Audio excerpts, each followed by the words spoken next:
Balimao Agnokma, très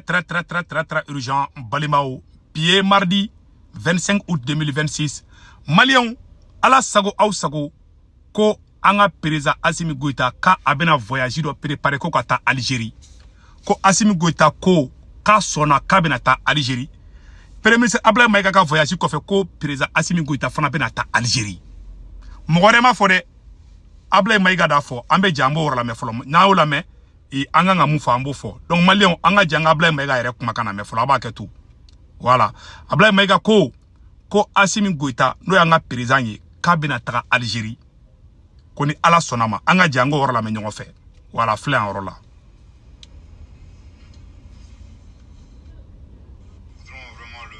Pour cet honneur nous a accordé. Nous étions porteurs d'un message, voilà. Message de la part de son frère et homologue, le général d'armée, Assimi Goïta, président de la transition, chef de l'État du Mali. À travers ce message, son Excellence le général Goïta a remercié son homologue, le président Abdelmadjid Tebboune, pour l'invitation qu'il lui a adressée d'effectuer une visite officielle à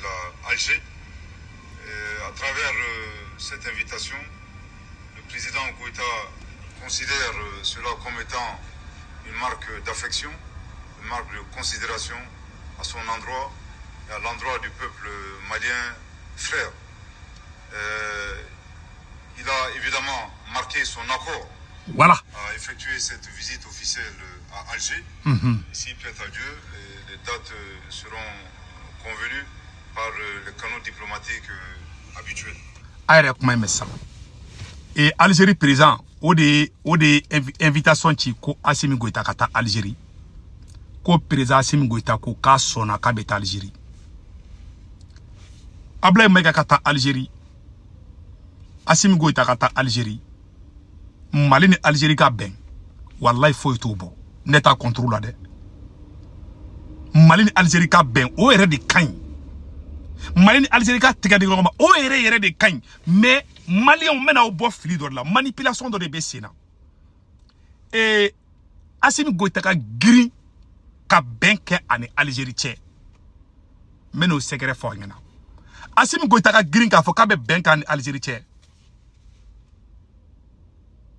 fanga aga fanga de menacer lendu aye Kidali perdi Algérie risu ya irade uluti Algérie kele risu ko kolta Algérie kele awana Assimi ma sigi Algérie ma aga fanga ba dafe Poutine ma dore fa Assimi na koyi Poutine ko Assimi Goïta madi ni Algérie ma ben mogon mbeni genfo ba mako kono antisi nous on peut pas parce que ante ga baraka armée place là Assimi yaka arfe ayere yaka armée Mali armée Assimi armée est détruit d'abord parce que ben Mali a créé armée kono mogo munu ye mogo nyana ma armée kono ayulu clanche bemine Mali surasi bafla ni ko de be Assimi bolu kasola irisu nyaba la fanga be ka wurukutu irisu nyaba la ko imbe ka elema ka ke mana kodi Poutine te mogo ka Poutine te mogo mashika mana kola Poutine a été très clair te mogo ka mana kola de kanale black ka ina fo de dendon de la face Poutine ye chi de face mingena. Donc Assimi Boutara Algérie Assimi mata Algérie ko parce que ko ben kada ide mbeka kuma ni courané de che ni courané de mentega daka ni kale courané la Assimi te kata ko Malien ga here de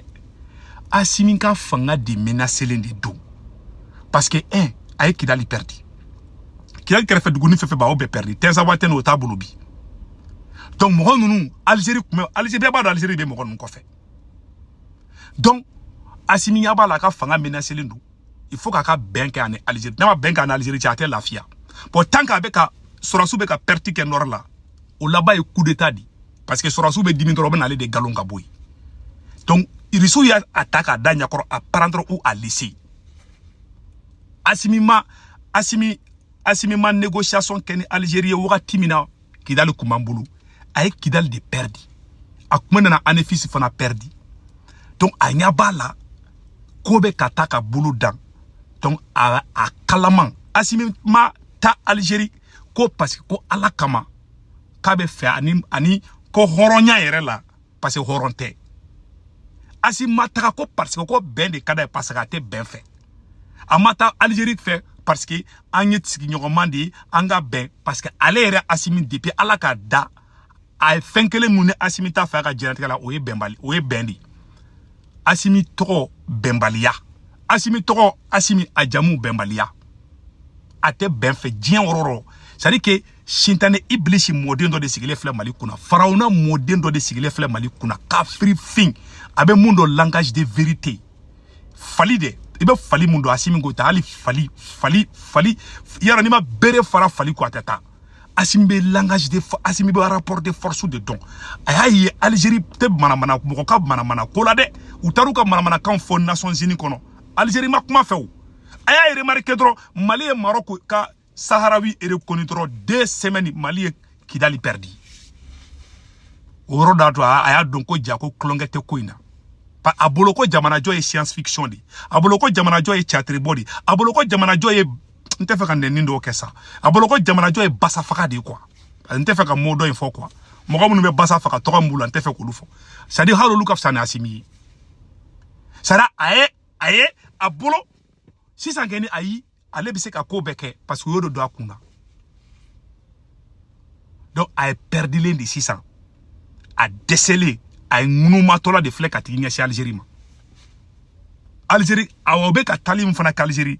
tagali tɛ dɔwɛrɛ dɛ u bɛ ka taga Mali di Algérie ma de n'a y'a mɛn ko Mali sɔrɔsiw donna Kidal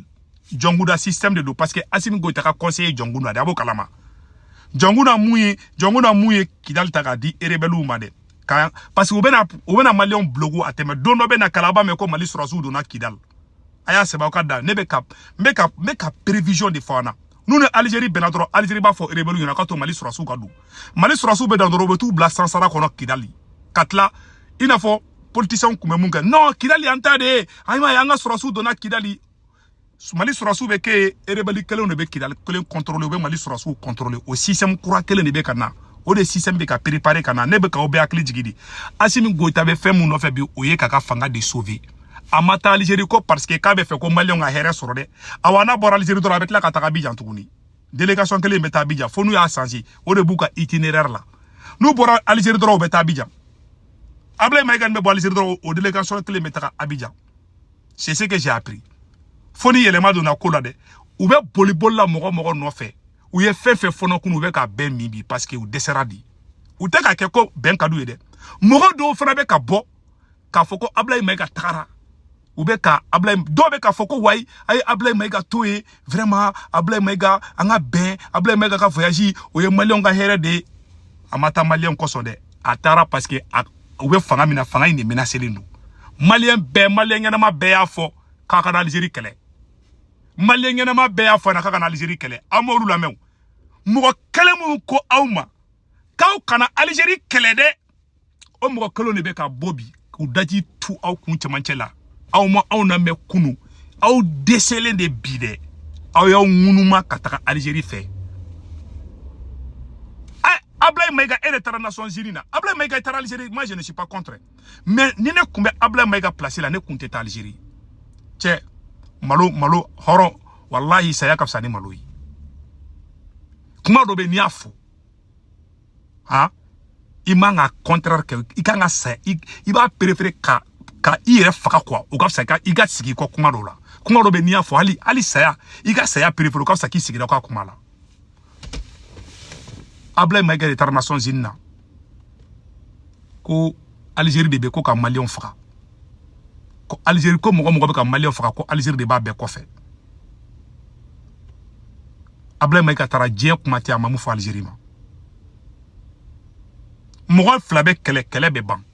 hali terimaw bɛ kɛlɛ bɛ ban mɔgɔ minnu bɛ ka Ablaye Maïga la gosi o kɔrɔ tɛ k'u tɛ fɛ Mali ni Algérie ka bɛn dɛ an ye dɔw ye ka publication kɛ non an ka to an ka bɛn parce que dɔw bɛ yen olu ye injigaw de olu ma faamuyali kɛ Ablaye Maïga de taara fɔ Nations Unies na Asimi ninnu de y'a don Malien bɛɛ kunkolo kɔnɔ ko Algérie y'an jugu de bon na aw y'a don bɛɛ kunna k'u goya mɔgɔw ye ka tila tuguni aw bɛ tila ka sigi o mɔgɔ kelenw ma mɔgɔ faga ma dabila an ka dugu bɛ ka jeni hali sini bon aw ko mɔgɔ minnu b'o ko mɔgɔ kelenw kɔfɛ aw tilara ka boli ka taa olu nɔfɛ o bɛ faamuya a bɛna fɔ e ye muso furu misali don e ye muso furu ka na n'a ye an ka famille la ni muso kɛla dɔrɔn i dɔgɔninw wele k'a fɔ somɔgɔ bɛɛ na k'e muso ye mɔgɔ la ko gɛlɛya fɛn fɛn b'aw ka du kɔnɔ k'e muso de nɔ don e ye muso furu sa e tilara ka segin o muso kelen ma ni mɔgɔ ko i dun sigira muso in ma dɛ e b'a fɔ u bɛ fɛ ka n ka furu sa de mɔgɔ tɛ fɛ k'i ka furu sa dɛ a fɔra i ɲɛna k'i ni muso furu sa o mɔgɔ kelen k'i ma k'i ka sabali i ma sɔn e ye muso furu sa e tilara ka segin muso ma mɔgɔw b'a fɔ dɛ o ye farafinna de o ça c'est clair a bɛna fɔ e ye dutigi ye ne ka du filɛ nin ye Bubu Mabel ka du filɛ nin ye ne Segu Tunkara ka don ka duden dɔ bɛɛ kungo la ko Bubu Mabel de bɛ ka ne ka du ci o ye misali de dɛ ne ka don denw n mɔdenw n ka lamɔlidenw ne Segu Tunkara ka to ka n sigi ka baro kɛ k'a fɔ bɛɛ na ko Bubu Mabel de bɛ ka ne ka ko mɔgɔ fɛn fɛn bɛ ka sa ne ka so kɔnɔ ko Bubu Mabel de nɔ don o kɔfɛ ne ka tila ka wuli ka taa Bubu Mabel fɛ yen hali ne yɛrɛ den minnu bɛ u bɛ dimi ne kɔrɔ b'a fɔ ko papa e de m'a fɔ ko karisa man ɲa e de ko karisa de bɛ k'an ka du ci munna e bɛ taga o tigi ka du kɔnɔ aw de ko diɲɛ bɛɛ ɲɛna ko Algérie man ɲi a ye kuma dɔw de fɔ parce que kuma ye adamaden yɔrɔ bɛɛ b'i don i bɛ bɔ mais ni da y'i don i tɛ bɔ mɔgɔ minnu bɛ ka bɔ bi ka dɔ fɔ Ablaye Mayiga ma ne kɛ n tɛ kuma jugu fɔ Ablaye Mayiga ma ne b'a to yen mais ne tun b'a place la n tɛ taa parce que cɛ kuma man ɲi dɛ mais mɔgɔw bɛ ɲinɛ yɔrɔ kelen mun kɔ minnu filɛ Mali kunna hɔrɔnw tɛ u ka Algérie taga n bɛ fɛ Maliyɛnw ka dɔn de Assimi ka taa Algérie a tɛ ka taa ko Mali ka hɛrɛ sɔrɔ dɛ a yɛrɛ ka fanga de menacelen de don Irisiw ka ma di ko n'a ni Algérie ma bɛn k'a ka fanga b'a da fɛ Irisiw kumana Assimi fɛ ka dɛsɛ k'a kana sɔn a ni Algérie ka kɛlɛ a y'a tulo gɛlɛya a tɛ Irisiw la mais a bolila ka taga i kalifa Maroc la Assimi kɛra i b'a fɔ ko sunguruba de a y'a furu siri bɛɛ ma n'a y'a furu siri cɛ dɔ ma n'a n'o kɛla siri c'est à dire Assimi Goïta kɛra i b'a fɔ ko sunguruba de i b'i hakɛ to quoi a y'a furu siri bɛɛ ma ani bɛɛ n'a y'a furu siri kamaralakaw ma a bɛ taa furu sa ka bɔ kamaralakaw kɔ a bɛ taa furu siri kulubalilakaw ma a ye kulubalila furu kɛ ka kamaralakaw ka furu kɛ ka sisogolakaw ka furu kɛ ka mayigalakaw ka furu kɛ a ye furu sugu bɛɛ kɛ furu kuruni furu jan furu suruni furu cɛmancɛ a y'a bɛɛ kɛ Assimi kɛra i b'a fɔ ko sunguruba de a b'a hakɛ to muso ka yafa ma Assimi kɛra ten de a b'a furu siri bɛɛ ma a bolila ka taa furu siri Maroc ma a bolila tuguni k'i da changer ka na tuguni c'est à dire que fɛn mun man ɲi k'a fɛ e yɛrɛ y'a don i ka dudenw kunkolo kɔnɔ e de ye Maliyɛn bɛɛ ka dutigi ye e de y'a don bɛɛ kunkolo kɔnɔ ko Algérie de bɛ ka anw faga o fagali o ma dabila hali bi dɛ hali sini Maliyɛnw bɛ ka faga hali sini o fagali ma ban e tilara bolo tuguni ko non k'e ni Algérie ka bɛn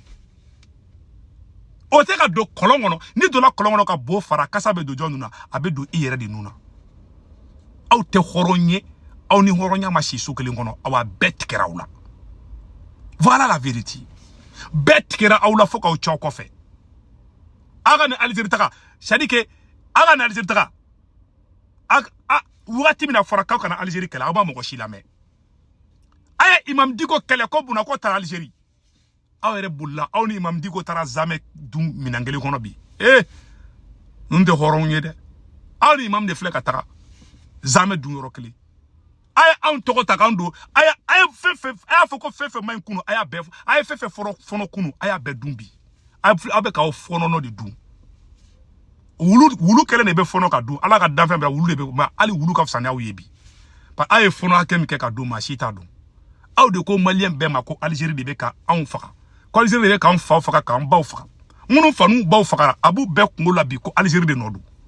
aw bolila ka taa Algérie kelen kɔrɔ aw bɛ fɛn dɔw y'a bolo ko mɔgɔ ye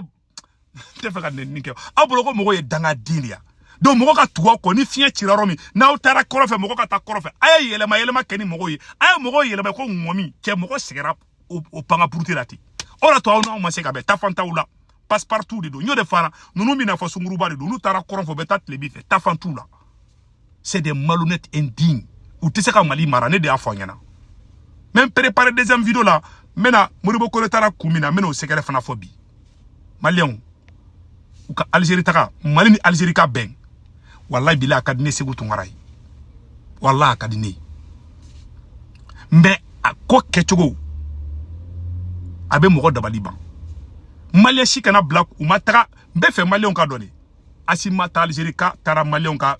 fɛn na a ma taa Mali ko la dɛ a taara a yɛrɛ ka fanga ko de la Assimi ma taa k'a bɛ bɛn fɛ n'a bɛ bɛn fɛ yan'a ka boli ka taa Algérie a ye galon nɔrɔ minnu na k'olu don kaso la mun na an m'olu bila Algérie bɛ fɛn min dɔn Assimi Goïta bɛ fɛn min dɔn o ye rapport de force de Assimi Goïta bina fo falide ni ma bereke ka bo na Assimi ya don kibe ibe ni ga dabi adatuga dara abe bolik inofe abe moko sobe ani keni parce que abad moko mun forle me moko mbise ka Assimi taka bin ka kankari abe son oludi abe sabali oludi koro kafri dende do ate ala do atakira do atemiri ate tashi sulome te ate ala don horon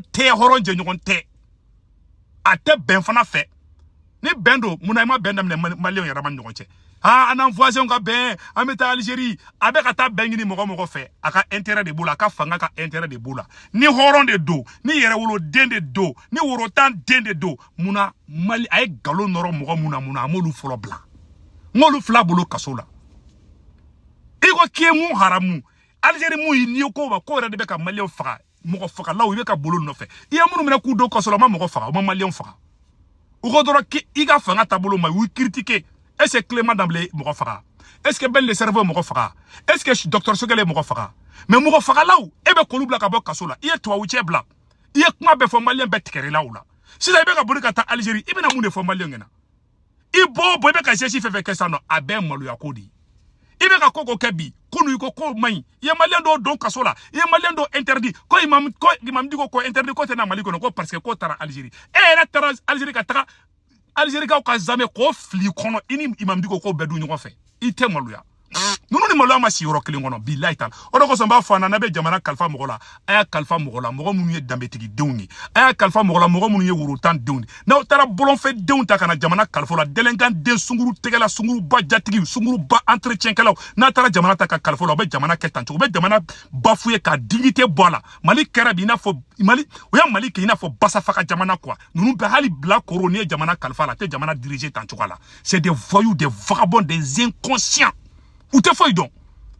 ou be fait quel moun don ou e bere de falou de dou ni ma bere fara ku ou te isobe don ou be sera mogo nya mogo bise ku ka fanga bi ou be sabali o de koro ate asimite sabali don ate ala do atakira don ate miri ate tashi ni miri ni abe miri ni horon de do ni yere wolo de do billahi na be ben no fe muna ayem galon ndoro muna molu bla ate ka galon ndoro la ka ta 10 ans kaso do luma muna ma damina no luye na be ben no fe mogo be boko Assimi tara Algérie ka tara benna ha mali na Algérie ka be abe kunfe kuyi amata bengama atara parce que ka fanga di menacer nous atara parce que Algérie bi se ka fanga bi abe fanga ma 40 de la abe se ka fanga sobe chugomi parce que irisu yo donné be dama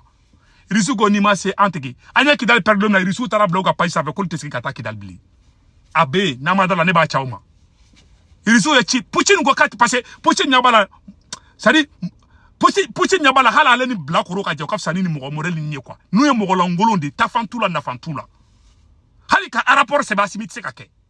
qu'est-ce qui a fait sadi que qu'est-ce qui a re ka rapport se ba Assimi tse ko ke abise ka dawla atese ka foi ke Assimi ka fin be ku M5 bi a au bla droit atunna iko mal wari donc voilà la situation à Kambe.